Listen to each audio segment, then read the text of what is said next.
Hey guys, it's me, Desi Arnaz, professional investor, and I'm going to talk with you guys today about the pitfalls of investing in notes. I've always talked about all the good stuff that can happen for you when you invest in a note, but I'm sure that you must be thinking, wow, this sounds almost too good to be true. There must be a downside. And so that's what we're going to talk about right now. When you are a note investor, there are a lot of good things that happen for you, as you already know. However, there are some possible pitfalls. One of the biggest pitfalls that I can warn you about in advance is when you find yourself moving too fast on a note and not doing complete due diligence. I'll give you a good example. I'm going to give you two examples. The first one, I call it the bum tree. That's right, you heard me right, the bum, like a bum, right? So I was looking to buy a house, and it was in Memphis, Tennessee. I wasn't going to buy the property. I was looking to actually buy the note on a property in Memphis, Tennessee. And so what I decided to do was, rather than having a photographer go out and just take pictures, I decided I would have a local real estate agent take a look at the property, take pictures for me, and give me an estimate of value and tell me about the neighborhood of it. And so when I called the realtor up and I told him what the address was, he said, you know what? I think I know that street.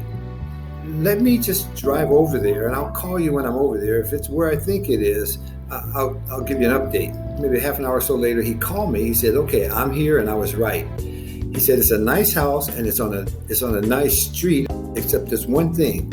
He said, right across the street from the house, there's this vacant lot with a big tree in it. And he said, all the homeless people, they hang out in that lot. And he said that they call it the bum tree, and everybody in the community knows about the bum tree. And so he said, you can invest in that property, but you may have a hard time selling it because a lot of people don't like the fact that when they walk out of their front door, there's a bunch of homeless people sitting right across the street from their home, right? And so it's going to make it a little difficult for you to sell it. And so I thanked him for that. And you know what? I didn't buy that particular note. So I kind of dodged that bullet as a result. So that's one of the things that can go wrong, not doing complete due diligence. Now, another instance that I had was on a place in Florida, up in the panhandle of Florida. I was looking to buy a mortgage note on a little house up there. From the street, it looked great. I was looking at a photograph that I saw online, doing the Google Streets and all that stuff, right? And it said, wow, this place looks really nice. And it's a good deal. And I couldn't figure out why the deal was so good. And so I called a local real estate agent, and he said, you know what? My office is just less than a block away from that house. He said, why don't I just walk down there and take a look? He said, I think I know what's going on with that house, if it's the one that I'm thinking of. So he kept me on his cell phone while he walked down to the property. By the time he got down there, he told me that, yeah, this was the house he was thinking of. And he said, it's a great looking house, except it's got a big problem.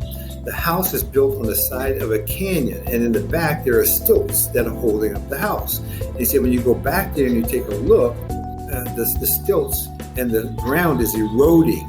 And eventually, if someone doesn't shore that up, that whole house is going to slide right down into the canyon. That's another bullet that I dodged just by doing additional due diligence. So that is one of the downsides of investing in notes, especially investing in notes that you don't go and look at the property yourself. But you can always get people to put eyes on it for you. That's what I always do. Another downside of investing in notes is that I no longer get the tax write-offs that I used to get when I was a landlord. Because when I buy a mortgage note, yes, I make great returns on my money, and yes, I get really great cash flow coming in every month, but I don't get to depreciate anything because I don't own any real estate. So I don't get the depreciation, and I don't get the tax deduction for paying the property taxes, things like that. I don't get to write off the roof if a new roof goes on because I don't own the house. But then again, I won't have to pay for a roof either, so that's kind of a plus. So, I mean, 6 of one, half a dozen of the other. People do ask me, what are the downsides? And then the biggest single risk that I have come across is this.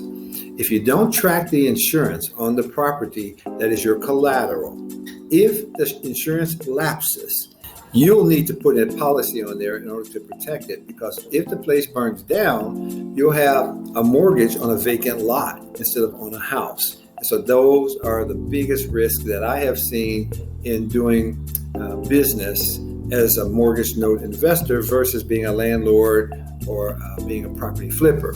But when I weigh those risks against the benefits that we've talked about in so many of the other videos, there's just no comparison. So there you have it, guys. That's what's going on with mortgage notes. That's the downside. That's the risk. But you have to decide for yourself if it's worth it.